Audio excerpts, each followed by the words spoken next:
Good evening, everyone. Glad to see you all tonight. I really admire any crowd that's willing to come out and hear an economics lecture at 8 o'clock in the evening, so I commend you. I'm also very happy to be here because I am a classroom teacher here at the University of Southern Maine. I'm also a public employee, and that means my job is to serve the public. And I don't define the public just as who's in my classroom, but the public at large. So I feel very honored to be able to come and share some of my knowledge with you here tonight. I'm going to talk about different views of the capitalist system. All right, so we're going to go for some of these details to kind of a more of a big picture story here. And what I want to talk about is three views of the economy that's listed up there: the Chicago School, the view of Keynes, and the views of Marx on the capitalist system and unemployment. And so I'm going to look at the general picture of the economy that each has. I'm going to look at their view of why do we have unemployment. Then I'm going to turn to how they would interpret what's going on now. What are the causes of the current very dramatic recession that we're in? And then finally, where do we go from here from an economist perspective? And before I get underway, I appreciate you've heard a lot of statistics already tonight, but there's a couple that I think are worth saying before I get into the meat of my talk. The first is basically just to know how many people are unemployed or underemployed in the United States right now. If you were in the decade of the Great Depression, which we think of as the worst time ever, you're talking about 12 million people unemployed. This crisis has affected at a national level 25 to 30 million people. Those are a lot of souls. That's more than twice as many souls as during the Great Depression. And we know from everybody in this room knows that unemployment is devastating on an individual level. The people who are unemployed or underemployed in Maine number more than 100,000. So it's a huge human tragedy that we're really dealing with, and we need to understand the causes why and find out what it is that we can do about it. All right, so I'm going to talk about three views, and let me start with what's called the Chicago School, associated with the University of Chicago, and I'm going to call it a utopian view. And utopia, is the idea of this sort of hopeful vision of things, but we also know it's not grounded in reality. And while I think calling the Chicago School not grounded in reality will be obvious to most of you, I may draw some specific connections as we go along. It is the conservative free market view that we hear so much about. It believes that capitalist economies are inherently stable, that if the economy is allowed to act freely, and freely means without government intervention, government assistance. Unions aren't too happy of an idea in this view as well. That if the economy is allowed to act freely, we will have a healthy and successful economy with full employment. Now, John Maynard Keynes came into the view in the 1930s at the time of the Great Depression, and he became the leading economist in the modern world. Why? Because he had an explanation of what caused the Great Depression, and his views became dominant for the next 30 or 40 years. In his point of view, market economies had three states. What classical or Chicago School economics said about the healthy, stable economy did in fact happen some of the time, but it was a special case, because at other times you would have instability, and I'll talk about where that comes from, insecurity, uncertainty about the future, financial crises. And that once the economy actually has experienced a bout of uncertainty and instability, it can sink into what we think of as a depression, right? With very high unemployment and high unemployment that persists, all right? So you can have a healthy economy, you can have instability, and instability can be followed by stagnation at a very low level. I'm also going to talk about Karl Marx tonight. And both Keynes and Marx, I'm going to give credit for having reality-based views, because I think there's direct contact between their insights and what actually happens in the world.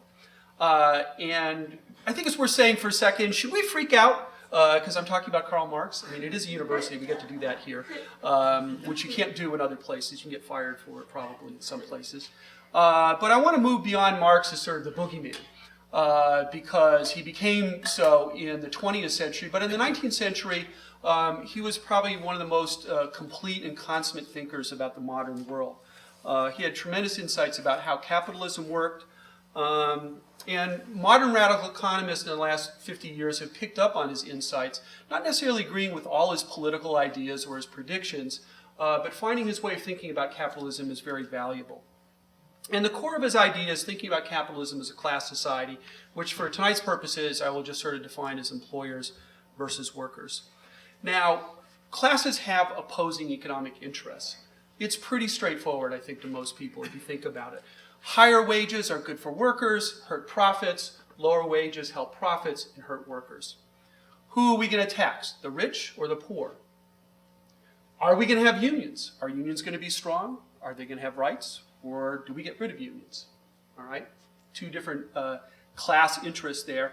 And as I'll talk about in more detail tonight, unemployment is something that there's actually conflicts between employers' interests and workers' interests.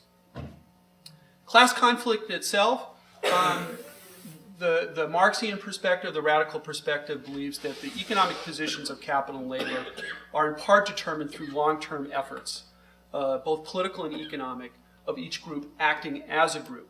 All right, and so one of the things that was kind of alluded to in some ways earlier in the discussion tonight, if you think about every industrial revolution, one of the things that happens is that business is very powerful at the beginning as workers get displaced from agriculture, and then there's tons of people unemployed.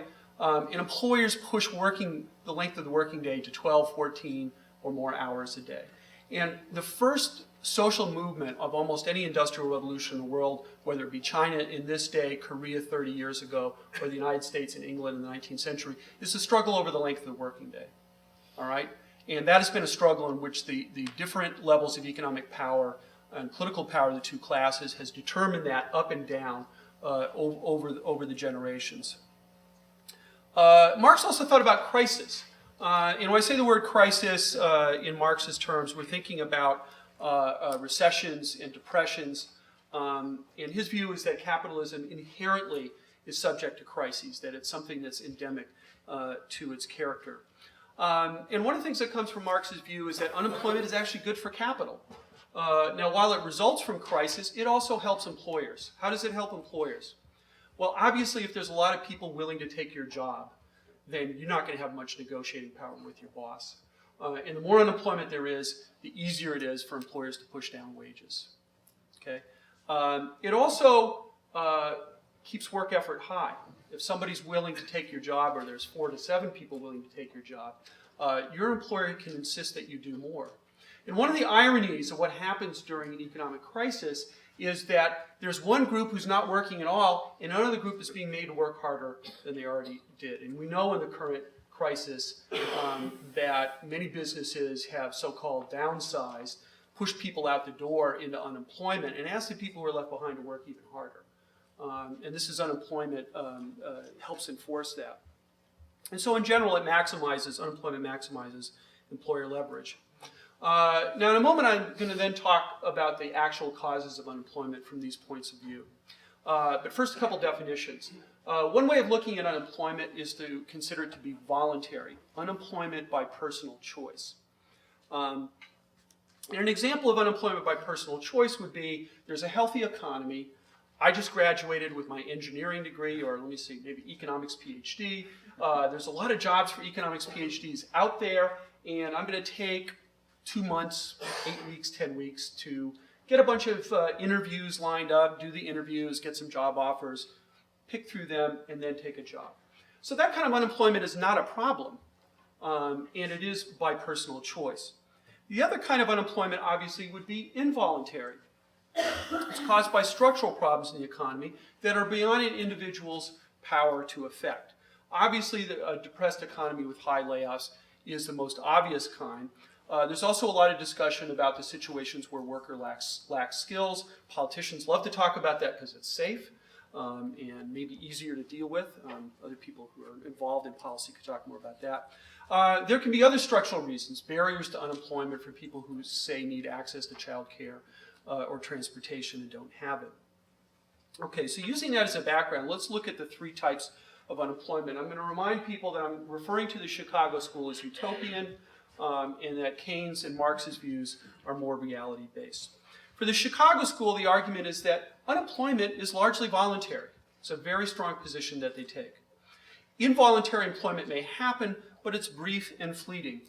And they see the source of it as coming actually from government intervention and not the economy.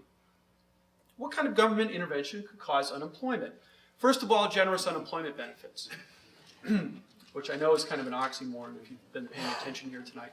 But generous unemployment benefits, and this was a view that was very strongly pushed by a very important economist at Harvard, Martin Feldstein, who did a big study in the early 70s, and it was widely used and widely built upon by other Chicago school economists.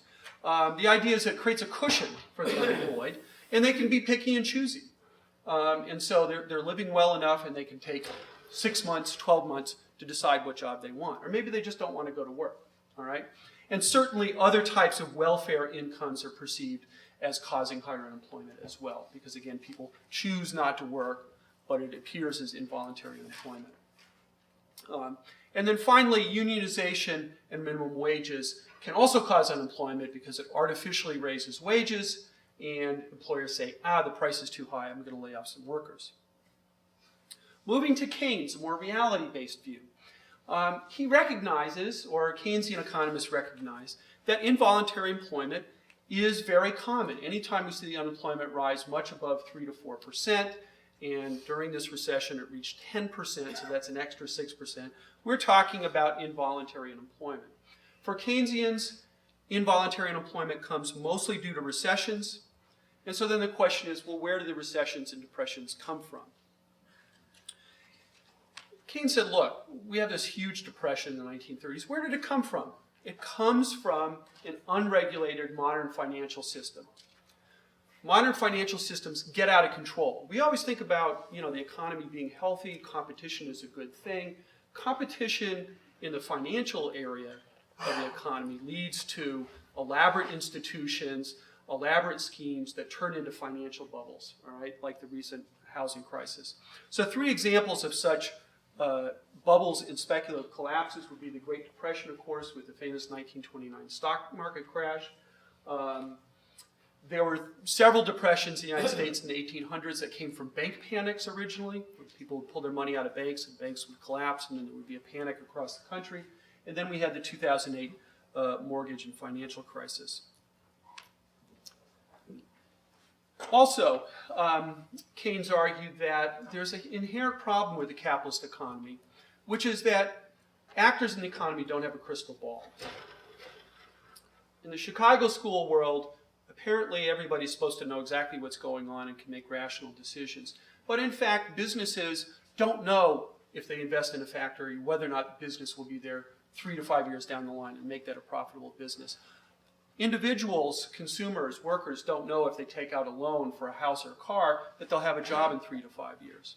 So there are times where financial instability, wars, and oil prices heightens uncertainty about the future, and this can lead to a downward spiral. People stop spending, businesses stop spending because they want to wait and see what happens, and wait for things to be in a little bit more solid ground. Well, when people and businesses stop spending, businesses have less sales. When they have less sales, they say, we've got to lay some workers off. Those workers can't buy things, so sales go down further, and you get in this downward spiral. Now, what's some evidence from the current recession? We know, very reliable statistics, that at the height of the recession a couple of years ago, there were 7 workers looking for every job opening, right? So that's a game of musical chairs in which almost everybody's losing. It's dropped down some to 4, but it's not very heartening to the unemployed to know that you're one of a group of people who are trying to cram into a chair, and most of you are not going to be able to get it. And in fact, the average length of unemployment benefits has increased from 16 weeks right before the recession to now it's at 40. Think about what it means to be unemployed for 40 weeks. That's 3/4 of a year. 2/3 of the people in Maine who are unemployed do not have unemployment insurance benefits. So you're in a very downward track of downward mobility that can include losing your home. And we've been seeing that on a wide scale. Well, let's talk about Marx. We said that Marx views capitalism as being inherently unstable. And in the time that he wrote, he witnessed many depressions in the 19th century. And he brought in several different points of view. One that was very similar to what Keynes adopted later, which is that he recognized the inherent financial instability in a capitalist economy. But he saw that other causes had to do with the weakening of capital's power over labor. So again, the class conflict between labor and capital having something to do with how the economy functions. When the economy booms, over time, the unemployment rate falls. And at some point, when you have a low unemployment rate,